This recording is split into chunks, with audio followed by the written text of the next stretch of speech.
The views expressed, opinions given, and any communication made between the hosts and guests of What Are You Afraid of Horror and Paranormal Show do not necessarily reflect the views or opinions of Para X Radio, EMC Network, or all services that play this show. The hosts and services are not responsible for the actions of their guests, and the original rights of all intellectual property is retained by the creator, and all work is used with either permission or Creative Commons license.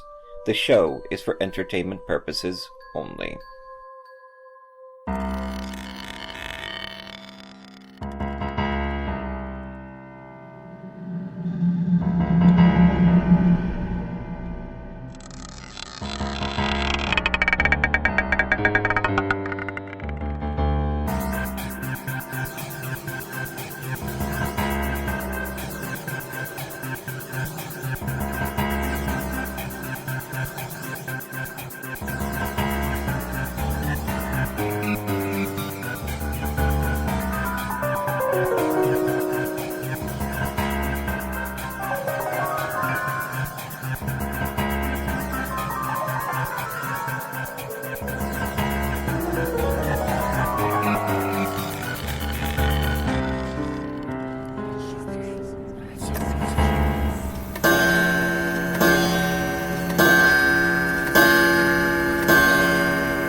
Well, we're counting down to Halloween.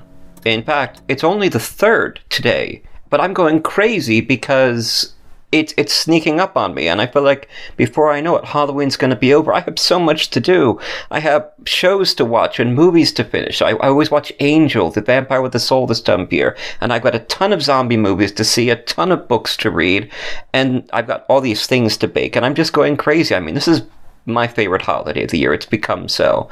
And of course, we have the show to do. We're doing extra shows this year. This is T. Fox Dunham, and this is episode 128, Haunted Hayride. We're going to talk a bit about one of my favorite things to do this time of year, and that's going on haunted hayrides and going out to the haunted mansions.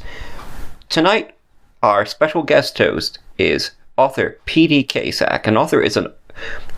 And tonight, our special guest host is author P.D. Cacek, and Trish, as we call her behind closed doors, is a good friend of mine, and I adore her so very much, and she's done a lot of Halloween stuff with us, so we can't have Halloween without her. Hi, Trish, how are you? I'm doing fine. I can't wait for Halloween either. I've already decorated my house. I need more decorations. You need more decorations. Well, you know, places like Michael's Craft Shop does the decorations. They, like this time of year, they start going down to 40%, then 60%, and even 80% if you can get there. Oh, well, yeah, but I make my own. Oh, you make... what? I make my own.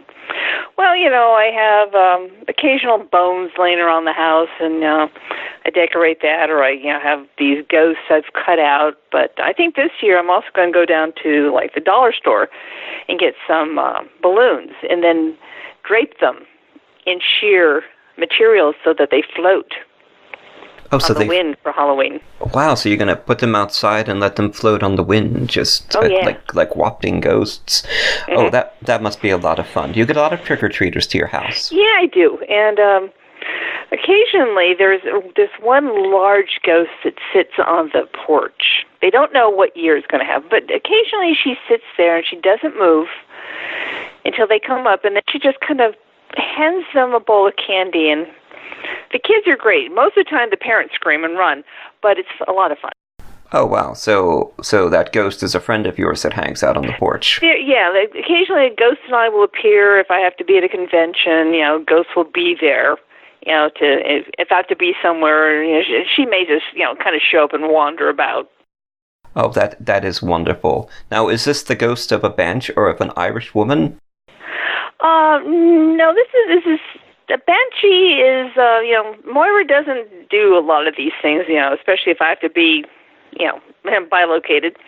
But, this ghost is just a ghost, The ghost is just the ghost. That's incredible.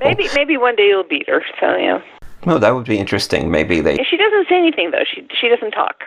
So it's kind of hard. have a little romance there, run off together into the netherworld, and go up screaming into night, as they say. You're horror author P.D. Cacek. You graduated with a BA in creative writing from California State University, Long Beach Island. You've won a Bram Stoker Award, and of course, your World Fantasy Award, which is just incredible. Congratulations on that. Oh, thank you. What are you working on these days? Well, right now, I'm waiting for my beta readers to finish their edit and critiquing of Second Chances, which is a follow-up novel for the book that's out now, Second Lives. It's not a sequel; it's a follow-up.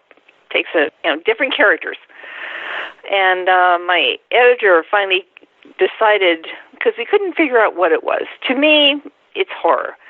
To some people, it's urban fantasy, but now we're calling it Twilight Zone-esque, which works perfectly. Oh, I see. It's that combination of genres. It doesn't sort of fit in horror, doesn't go to fantasy, but it's definitely supernatural a bit. Yeah. Very much like the dark writing of Ray Bradbury, I always think of. My hero. Yeah. It's I grew up reading him, so it's basically you take something to its illogical conclusion, but it's got to be based in reality. Things happen all the time. Like computers that don't work for no particular reason, or being really a stupid author and getting a touchscreen computer with 2 cats. That was a lot of fun. But, occasionally they edit things that I don't want edited. To me, horror or any kind of fantasy is when you take something normal, something natural that has, everybody is familiar with, and you just tweak it so something different happens. Fantastic. We're going to pause with Trish. We're so happy to have her here on episode 128.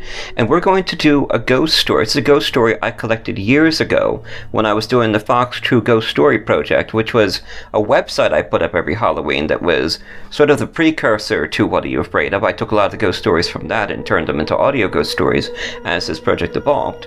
And this is from a friend named Rob Boyle, who owned a comic book shop in Lansdale, and I miss Rob. We had a lot of fun down there. This is a true story about a house that he lived in Texas. We're going to play part 1 and part 2 tonight on What Are You Afraid Of? Horror and Paranormal Show. We're on Para-X Radio on Friday nights at 9 p.m. And you can find our website at www.whatayouafraidofpodcast.com for every episode, plus links to all of our content and my archive of ghost stories, which grows every week with a narrative component. So this is The Gold Is Mine, read by our beloved English folk singer, David Walton, on What Are You Afraid Of? We'll be right back with P.D. Cacek on episode 128. Once a year, we celebrate the dark, glorify the shadows, and summon the monsters to walk with us in the daylight. Once a year, we wear our darkness in normal society. What Are You Afraid Of? Ghost stories, interviews, horror fiction, music and comedy sketches, plus witty banter with horror authors T. Fox Dunham and filmmaker Arthur Phil Thomas. We're counting down to Halloween 2019 with extra episodes of the show plus 2 specials. Phil and Fox will be at the Hotel Marquis de Lafayette in Cape May, New Jersey on Friday, October 25th in the evening to listen to your ghost stories and record our 4th Halloween special. Halloween at the beach. What are you afraid of? What are you afraid of? 4 years of horror with over 130 episodes, 200,000 international downloads, and named number 12 in FeedSpot's top 30 horror podcasts. So celebrate your darkness this Halloween 2019 with Fox and Phil on What Are You Afraid Of? Horror and Paranormal Show on Para-X Radio on Friday nights at 9 p.m. and at www.whatayouafraidofpodcast.com. Come and get some candy, kitties! The Gold Is Mine, Part 1. The House That Never Forgot. Denton, Texas, home of the Happy Hookers. Read by David Walton. I was a boy. The family looked for the house and found a foreclosed house for $15,000. It needed some work. It was a huge old plantation house, 4 bedrooms, 2 half baths. It also had a little over an acre of property, mostly a grassy field. It had a fenced-in backyard, which was good for the dogs. It had been for a different age, an age of opulence and splendour, of wealthy oil barons. This was a house built of dreams, when old men drilled black oily cash from the ground, or herded cattle across grand fields in a time of innocence and plenty. My mother replaced the front door with a beautiful maple door. She stained and varnished it.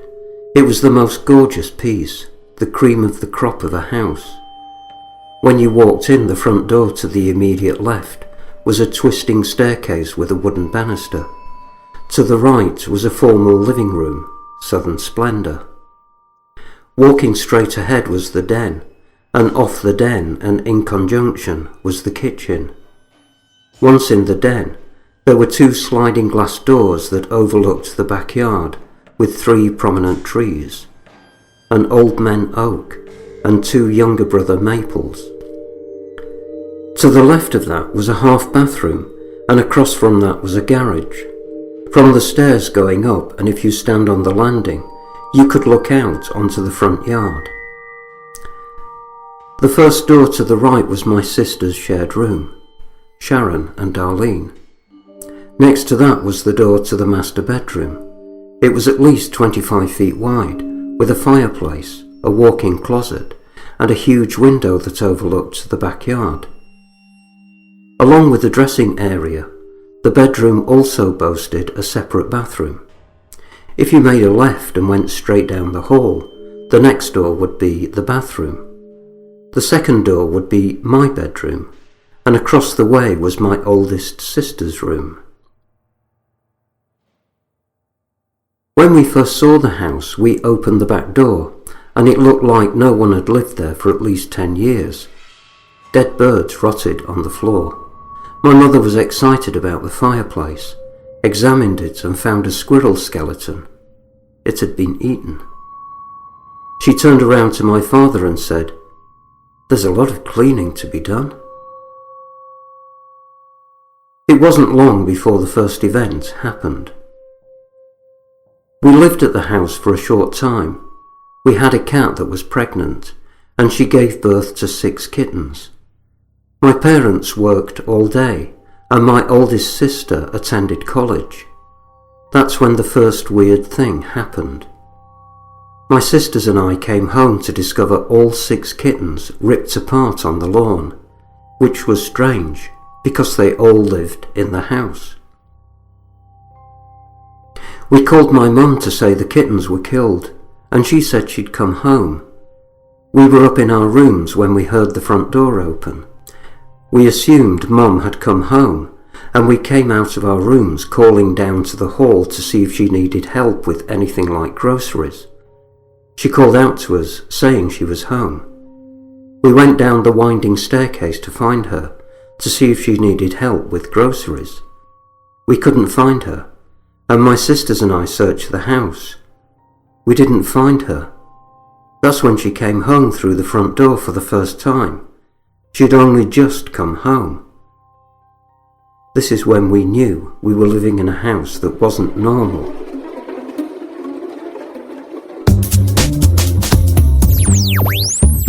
This is Aaron Gilchrist from Ghost Adventures, and you're listening to Parax Radio.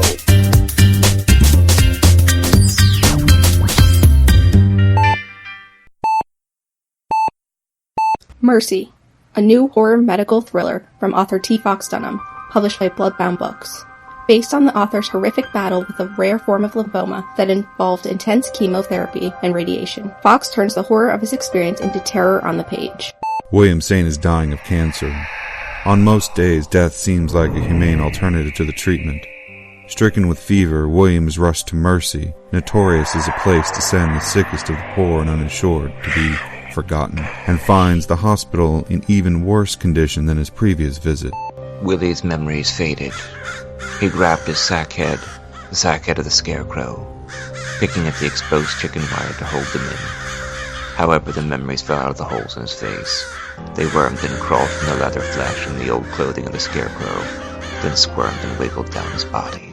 The grounds are unkempt, the foundation is cracking, and like the wild mushrooms sprouting from the fissures of decay around it, something is growing inside the hospital. Something dark. Fangoria gives Mercy 3.5 out of 4 skulls. Dunham has channeled his many brushes with the other side into the exquisitely rendered, lyrical, supernatural hospital thriller Mercy.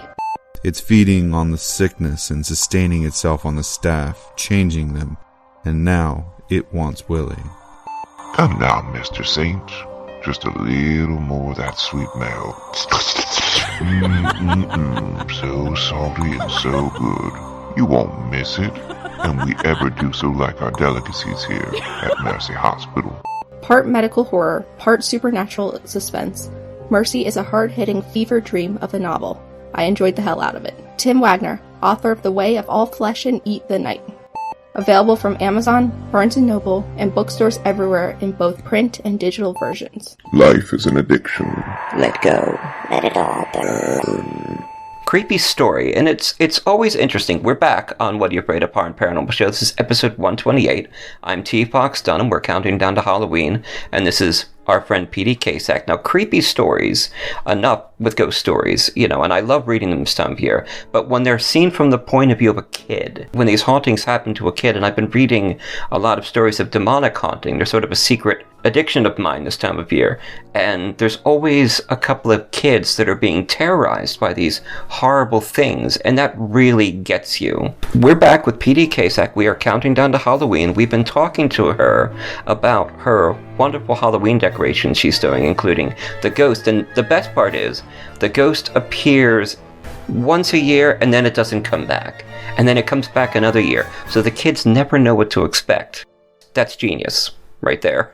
Not so much genius as anticipation and giving them a way of wonder. Is it going to happen?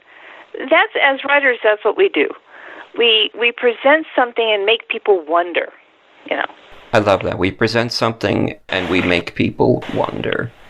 So yeah. Your writing is going very well, and it's nice to see it. You're working with Flame Tree Press, which is great. And so we are working on your next book now, Second Life. You're getting the beta readers in. Yes, and while they were doing that, I decided, because I am a crazy writer, to start work on the first draft of another book. Oh. This one, well, a while ago, J.C. Penney's in King of Prussia Mall was going out of business, so I went down there and was looking around, and for no particular reason. Now, let me just preface this. I don't like dolls. I do not like dolls. I do not like mannequins. They bother me. They always have never liked dolls. I was probably one of the little girls that oh, here's Betsy Betsy. Oh, fantastic. Take it away. I'd rather have Legos. But they didn't have Legos back then.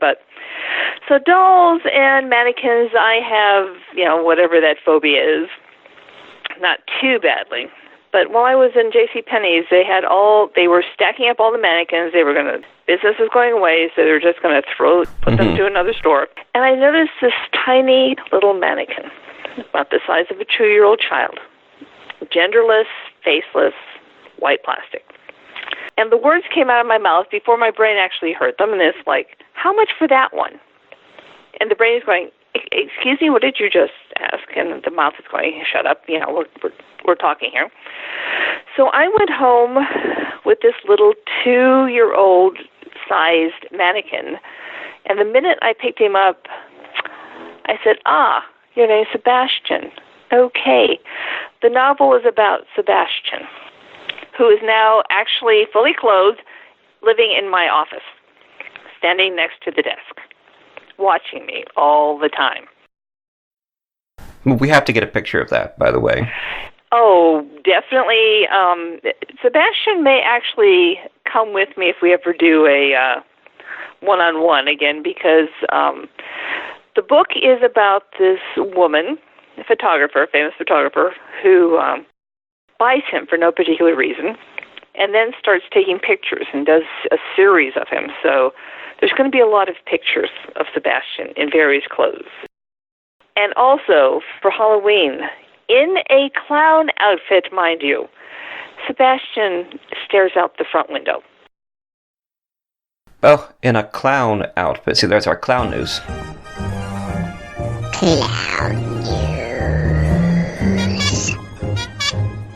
Berlinite Arlo. Of course, because clowns are not scary. Yeah, clowns are scary. Admissions to clown schools is going down. The circuses are losing their clowns. Well, clowns got bad reps. Even though, clowns are so, they're funny and they're great. And, I do know a couple of people who, finished clown college, for real.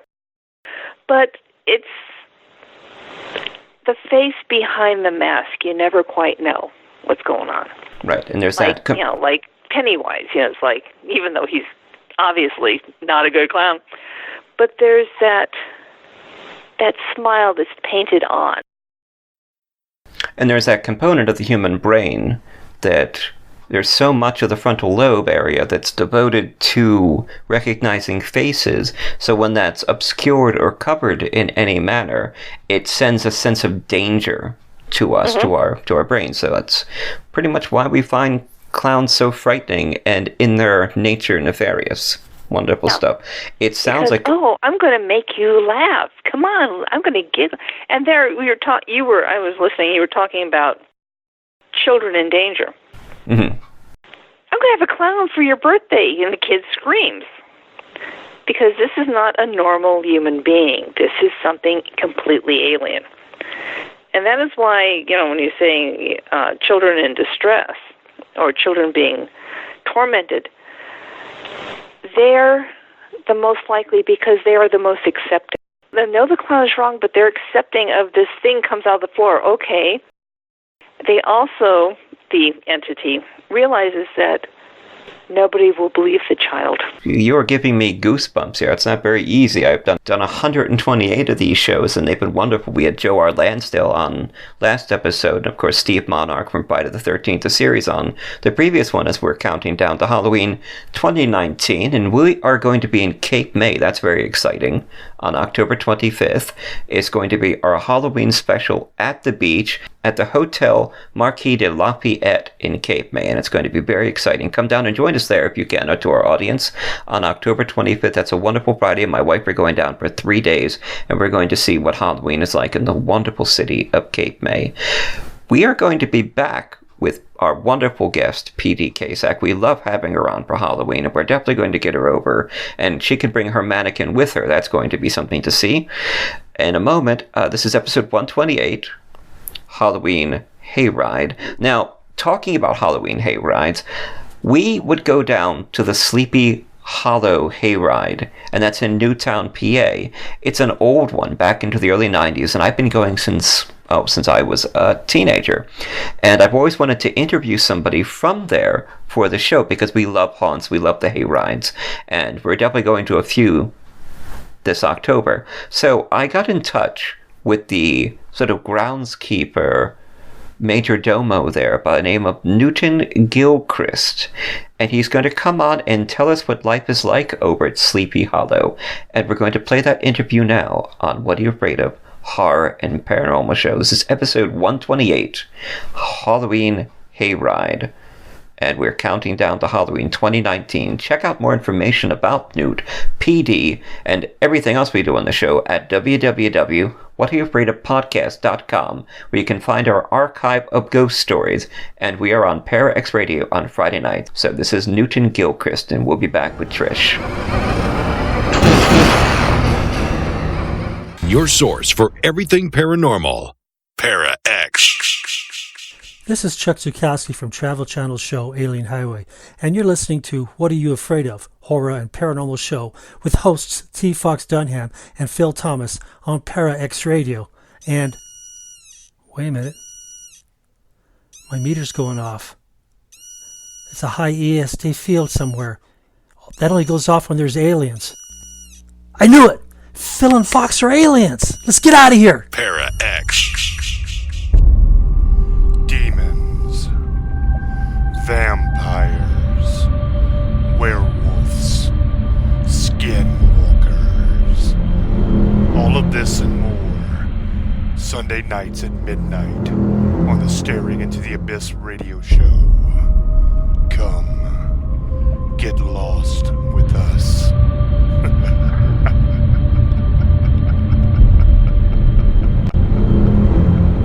He's an actor by the name of Newton Gilchrist. He's the artistic director at Midnight Productions, Sleepy Hollow Hayrides in Newtown, PA, which again is an old favorite of mine. Now I know him because every time we approach the Manor House on this threefold attraction, he leads us inside, probably to our dooms or deaths, and he has a cackle, I'm sure, as we go in, to meet our dark fates. You can find them at sleepyhollowhayride.com. How are you this evening, sir?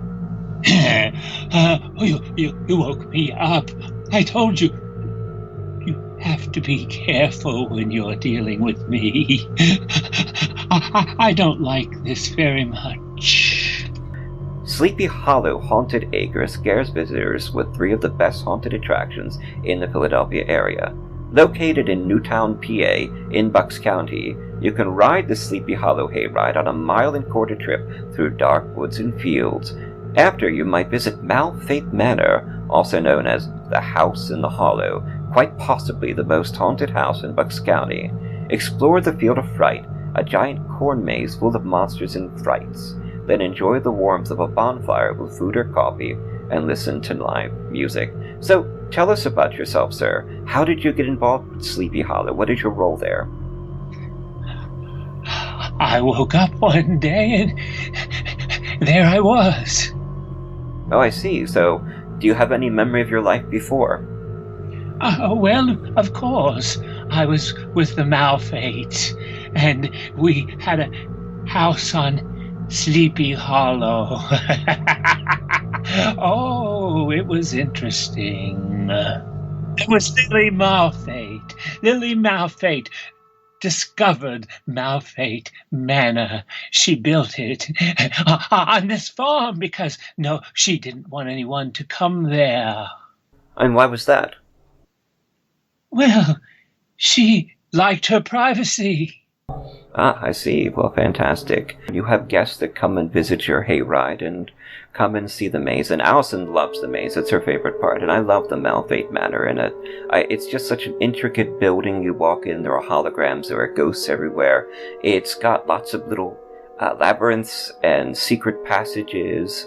Well, you won't recognize the field because it was totally revamped because they were digging and found some other artifacts. And we have the Bucks County Ghost Tours that is sometimes remodels there. And it was all changed back to some of its original form. That sounds exciting. So it sounds like you made some changes from 2018 to 2019.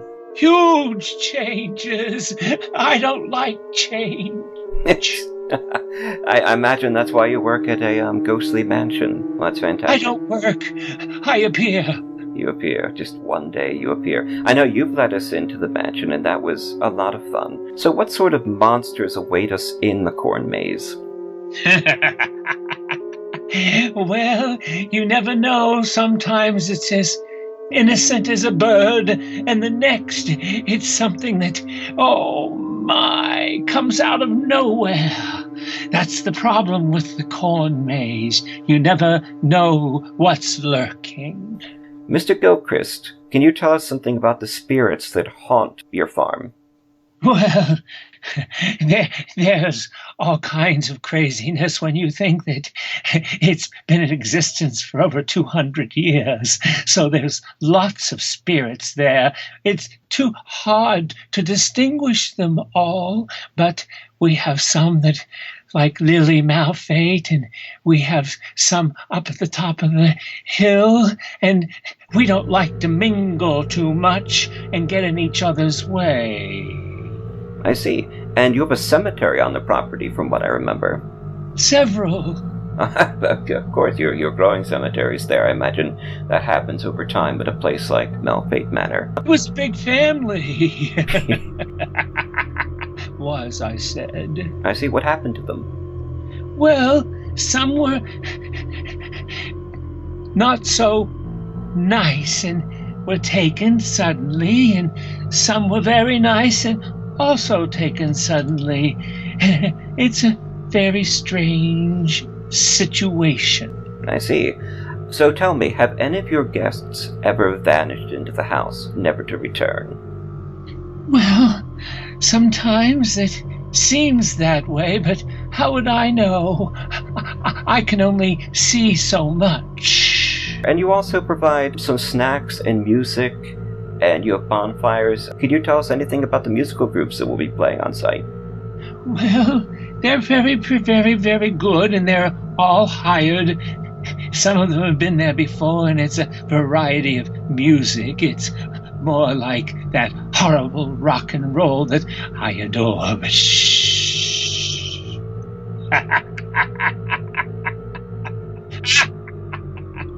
And the Hayride, can you tell us something about some of the features? I remember a dragon. I believe you also have a pirate ship somewhere on the grounds. We have a ghost ship, yes. And we have a combine, and you never know whether there's a loose truck around somewhere. It was all changed last year. I don't think you'll remember it. No, and that's the wonderful thing about these haunts. And that's something that kind of keeps one from going back, is that you end up going to the same thing again and again. But many of these haunts, like Penhurst or yourself, are making steps to change the story, to change the characters, to change the setting every year. So what we want to tell our listeners, especially those in the Bucks County area and the Pennsylvania area in general, is that if you've been 1 year, go back. And it's entirely new. It's entirely different. These people love what they do. They do it every year, and they put a lot of energy into their story. So you've got a lot of guests coming in the next few weeks. How do you get ready for all those people arriving? Well, it's pretty difficult. There's a lot of work that goes into it. We have an excellent archaeologist who's not afraid to dig. Oh, and he does, and he gets it all together, and he tries to reestablish it, and then all of the spirits that were part of that situation are flooding in to remember. And they do. I see. And so I was watching some of the videos on the website for Sleepy Hollow. Have you ever had paranormal investigators come in, or even exorcists who have tried to dispel the spirits? Not that I know of, because if they did, it didn't work. I'm still here.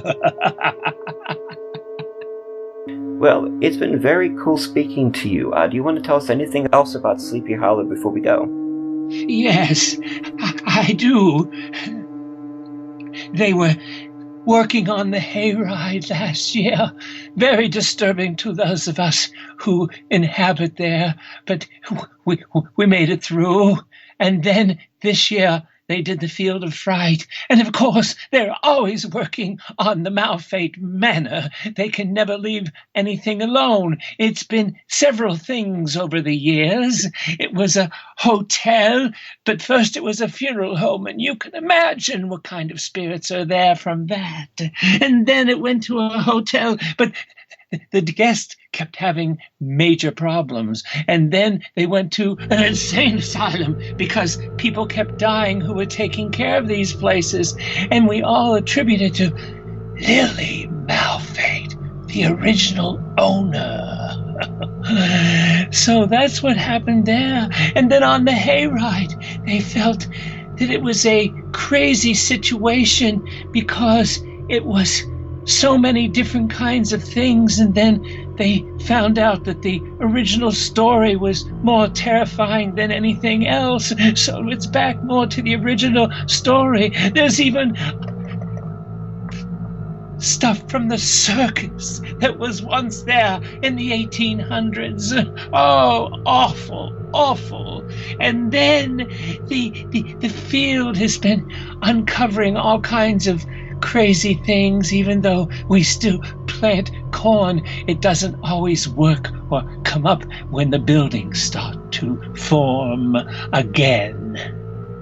Oh my word, it sounds like a lively sight, and the circus sounds intriguing. I definitely have to talk my wife into going back this year. It can go on a, terrible, a website. Oh, I hate to even think about it. sleepyhollowhayride.com to find out some information, but we don't give anything away there.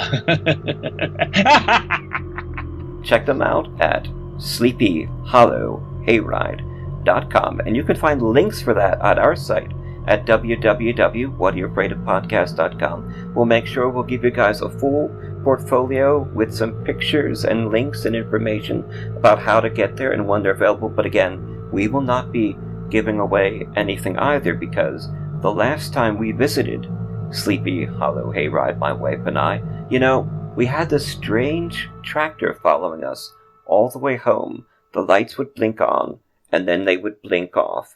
And I swear there were fellows in masks waiting for us, making sure we did not give any of the secrets of the hayride away. Do you know anything about that, sir? Well, all I know is they're very unforgiving.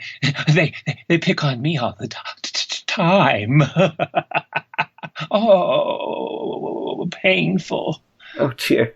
Is there any way we can free you from this horrible hell? No, it's what I did while I was living there. I was unkind to the children in the orphanage that was there. Oh, my word, sir. Well, then... And there's also displaced persons, and I have a very short temper. You've always been very gracious to us when we visited, and hopefully we will come see you again. And again, you can find their website at sleepyhollowhayride.com. It's a wonderful place to go. And this has been Newton Gilchrist on What Are You Afraid Of? Horror and Paranormal Show. Newton, do you have any parting words for our audience? Well, I can say this. If you visited us, you might be the key for me to escape, because if I'm nice to enough people, it may happen.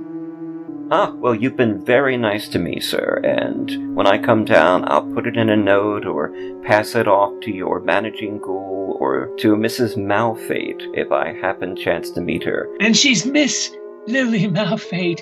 No one would marry her. Oh, I see. Wonderful, wonderful story. Oh, if there's one thing in life you can be sure of, it's that you will certainly die, and so will everyone you love. Take the time to ask important stuff like, have I done and have I dared? And don't forget this one right here. Does your ghost on the land where you took your last hand? Does your soul patrol the shop where your heart went and stopped? Does your specter on the sector where you gave your last lecture? Does it go back home? Well, my body won't sleep and my mouth won't eat, 'cause I had too much to think about and so much more to see. Hey, Mr. Postman, could you take a seat? I have a very funny question. Shut your mouth and never listen. Does your ghost on the land where you took your last hand? Does your soul patrol the shop where your heart went and stopped? Does your specter on the sector where you gave your last lecture? Does it go back home?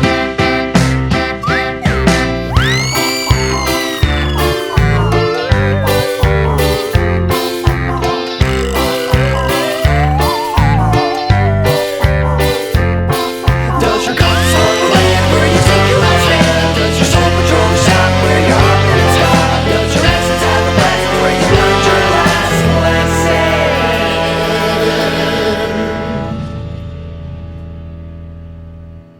Or does it go back home?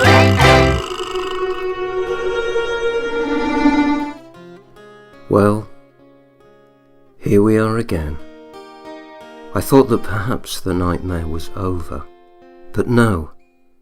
I am summoned once again and can only obey. I am in thrall of Fox and unable to resist his powers, his hypnotic powers, masquerading as charm and friendship. his transatlantic, perhaps global powers. And so, every Sunday morning I sit in front of a microphone and read. Every Sunday afternoon I edit the audio file I have been commanded to create. Every Sunday evening I press send on an email to Philadelphia with an MP3 attached and tremble as I await the verdict of my master. I changed my name from David Walton to Brendan Shawland and created music which I liberally sprinkled throughout the internet in websites including SoundCloud and Bandcamp in a pathetic attempt to throw him off the scent. Those hopeless breadcrumbs are still available if you care to listen, so that you will know what not to do when your time comes. That's right, it didn't work. He tracked me down, and I am once again his creature.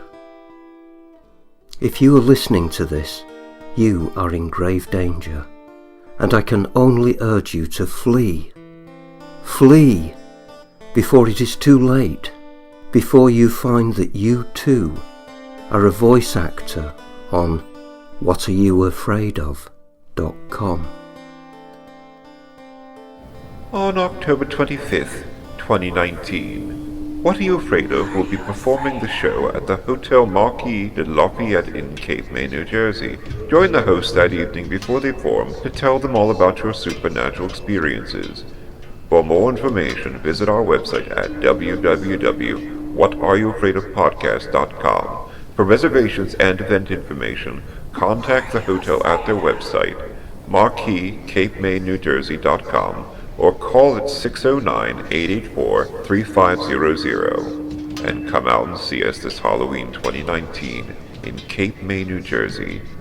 Listen for the episode on ParaX Radio at 5 p.m. Eastern Time on October 26th, or find it at our website, www.whatayouafraidofpodcast.com. ParaX. The dead demand to be heard, and on What Are You Afraid of Horror and Paranormal Show, Philadelphia's horror home, we listen. New, true ghost stories every episode. Interviews with paranormal investigators. There is no supernatural. The natural world is just far greater than we can perceive. More information and expanded content at www.whatayouafraidofpodcast.com. And follow us on Twitter at PFWhatAfraidOf. Find us on all major podcast services including iTunes, Google Play, and Spotify, iHeartRadio, or listen to us Fridays at 9 p.m. on the ParaX Radio Network. I'm horror author T. Fox Dunham. I'm horror author and filmmaker Phil Thomas. So what are you afraid of? If you like what you hear, leave us a review on your preferred podcast service. What Are You Afraid Of? Horror and paranormal shows. Speak to the dead. This is episode 128, What Are You Afraid of? Horror and Paranormal Show, Haunted Hayride. We're on ParaX Radio on Friday nights, and check out our website at www.whatayouafraidofpodcast.com. That was our wonderful friend Newton Gilchrist over at Sleepy Hollow, and hopefully we'll get down to see him. And we did a song there. It's called Does Your Ghost Haunt the Place You Die In? Or Does It Go Home? A crazy little song from Aubrey. And we are back with P.D. Cacek. So, Trish, do you ever get over to the haunted hayrides and haunted houses? Friend of Moira, the Banshee. The Patient Creatures used to do haunted houses. Oh, the Patient Creatures in... Where are you located again? Okay, it's Norristown, Kuzaba, and Grimm, and Moira. We went down to Maryland and did a couple of things. Also, it was like Six Flags a few years when before Moira actually joined the troupe too much. But yeah, we've been some of the haunters. We get the crowd and we keep them on pins and needles, literally.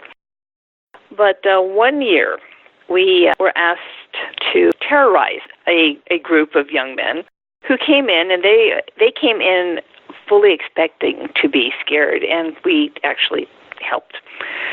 It probably was mean of us because they were, young and a little bit worse for wear after they came after going to the bars. We were given the cue, and the cue to start the haunt was Moira screaming. So these four young men come out of the exit door. Moira screams, and then the Night of the Living Dead appears. Ghosts and ghoulies and long-legged beasties suddenly appear and start chasing these poor men around the parking lot. They got in their car, and the car wouldn't start, so naturally the beasties came around the car. The guys bugged out of the car, ran around the parking lot a few more times, got in, and just took off. It was the best night ever.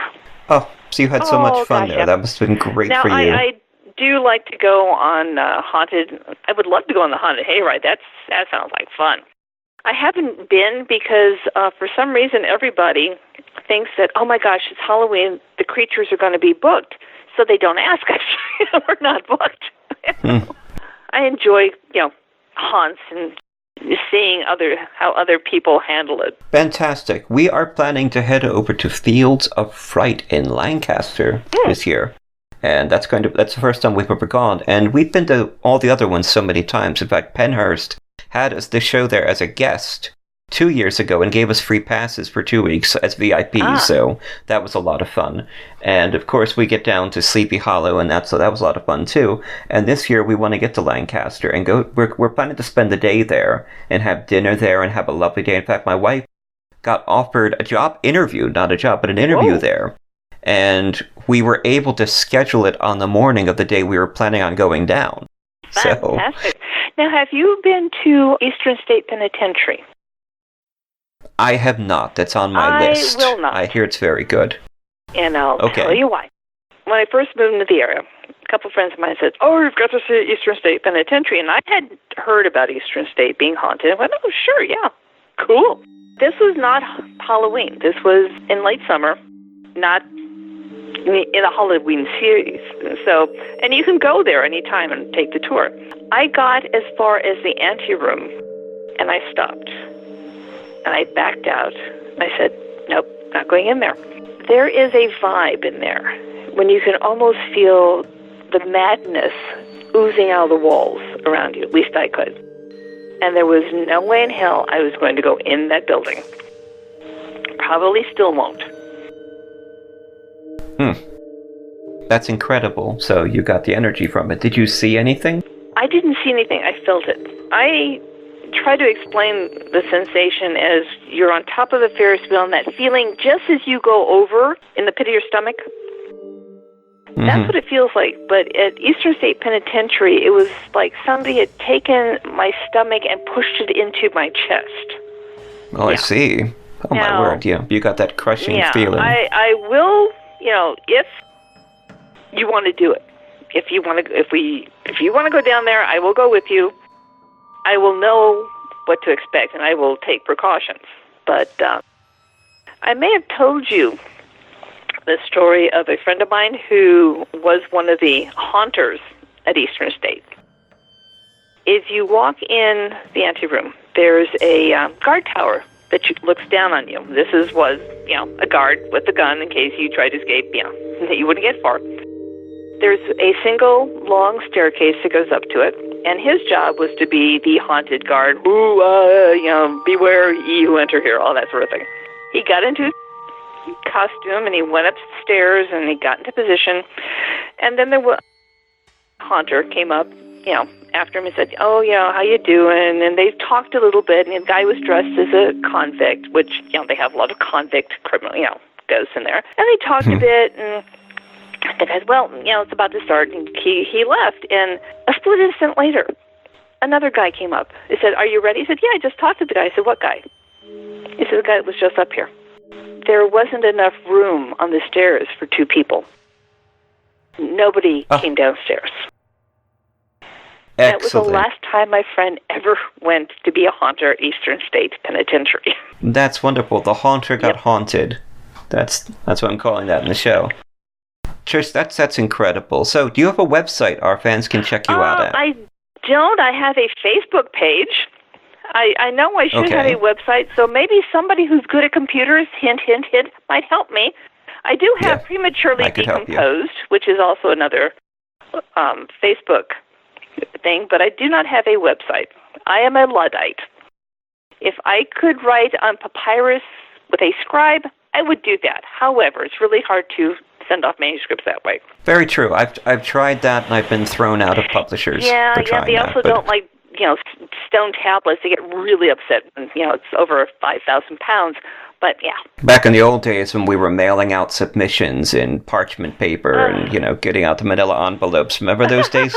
I found a large stack of carbon paper back in the old days. Yes. Incredible. Joe R. Lansdale was talking about those days when you have to edit on the page, and sometimes you didn't edit because you didn't feel like making the changes on paper. And I've had the experience, but I've always grown up with computers. Right. And for me, writing was a very liquid process where it would change and merge and move on the screen itself. I have done a few stories on paper, and it's something, I think if I were asked to do that again and never lap back on a computer, I'd quit. I don't think I could do it. Sebastian, which is the name of the novel I'm working at, the first draft, well, this is actually the first computerized draft, because the first draft I did longhand on, I think, 10 legal-sized notebooks or papers. Mm-hmm. Yeah, I use notebooks myself for notes. But, there's something when I've taught writing and I say, oh, my God, I've got writer's block. I'm sitting at this blank screen. I said, okay, here's what you do. Turn off the screen. What? Turn off the screen. Get a piece of paper. Get a pencil. And just start writing. It doesn't have to be anything. Just start writing, because when the motion creates a different bridge in your brain. It does. It kind of cleanses it. There's a certain connection that I feel to the paper that creates a current. All my development work, all my notes, everything like that, by hand in a notebook. Well, I'm glad we agree there, because that makes me feel a little better. Talk to some people, it's like, oh my God, how old are you? Yeah. Older than dirt, but go on. It's like burning a candle at night. We don't need candles, but we'd miss them if they weren't there. Well, again, going to Halloween and candles, that's, and hauntings. You go into a haunting. Why do you do it in the dark? Ghosts are there during the day. I mean, we could go visit a haunted house in the day. Big deal. But you need the dark, because in the dark, your senses become a little more heightened. You become the prey animal, and you know it. There's some part of your monkey brain that's going, okay, pay attention. Something's going to happen. Where in the light, you don't have to. This is wonderful. I love the wisdom you've shared on the show, and these are all techniques that you can use in your writing, and that's the best part. And I'm looking forward to checking out your next book, Second Life, coming out from Flame Tree. And we'll have links for that up at the website at www.whatayouafraidofpodcast.com. And also check us out on Parax Radio on Friday nights.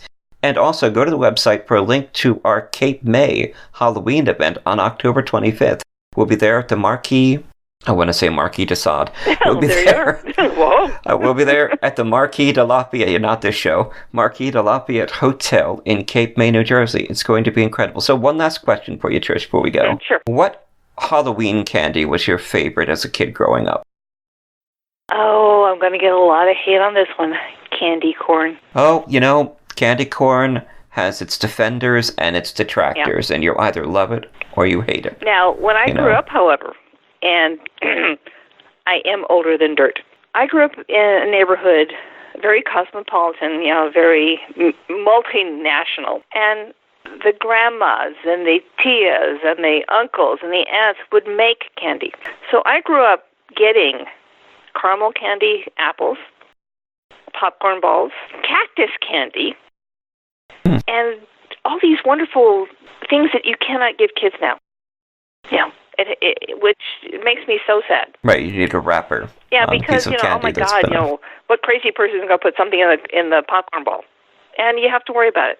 Again, kids are too trusting. Kids, The terrible thing about the idea of razor blades and apples and poison candy and such is most of that's an urban legend. It never happened. Yeah, but you're going to be one person who goes, I want to make a name for myself. And unfortunately, that monsters exist and they look just like us. Right, and that's the difference between entertaining horror and true horror. Well, Trish, I'm so glad we could put this together. The show's been a little rocky this last week because we're doing extra, so the system's not quite set up for that. I'm so glad you were able to come on the show tonight. It's been a blast. I always love being here. And I leave a little of myself behind. Indeed, and I keep that in a jar with my Halloween that's stuff. good, because it kind of gets oozy and Because, Malcolm, I got this wonderful typewriter with a skeletal hand on it, and it says, like, the story of Fright on it. I found it at a Michael's, and Malcolm is sitting on top of it, and it's wonderful. I love it. There you are. Just let us know if you have any more pages to that, and then we'll go, okay. Yeah. Okay, I guess I could do that, I guess everyone's getting on my case, and I plan to get back to work. Trish, it's been great speaking to you, and I hope you have a happy Halloween. Oh, I'm sure we'll run into each other before then, maybe. Okay. A little haunting. But this is T. Fox Dunham with P.D. Cacek on episode 128, Haunted Hayride on What Are You Afraid of Horror and Paranormal Show. We're on Parax Radio on Friday nights, and check out our website at www.whatareyoufraidofpodcast.com. I want to thank Trish, and I got to thank Mr. Gilchrist. Hopefully we'll get down to Sleepy Hollow and see him this year. We are going to end the show tonight with part 2 of that ghost story, The Gold Is Mine from Texas. And we will see you on the next episode as we count down to Halloween 2019. This is T. Fox Dunham.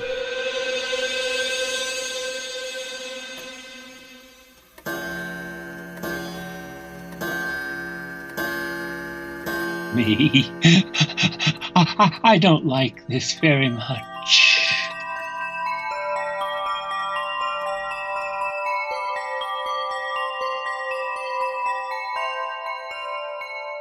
T. Fox Dunham lives in Philadelphia with his wife, Allison.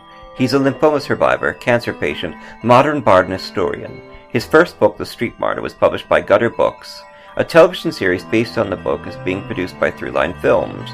Destroying the Tangible Illusion of Reality or Searching for Andy Kaufman, a book about what it's like to be dying of cancer, was released from Perpetual Motion Machine Publishing, and Fox's story in the Stargate anthology Points of Origin from MGM and Fandemonium Books. Fox is an active member of the Horror Writers Association, and he's had published hundreds of short stories and articles. His motto is Wrecking Civilization, one story at a time. Find out more information at www.tfoxdunham.com.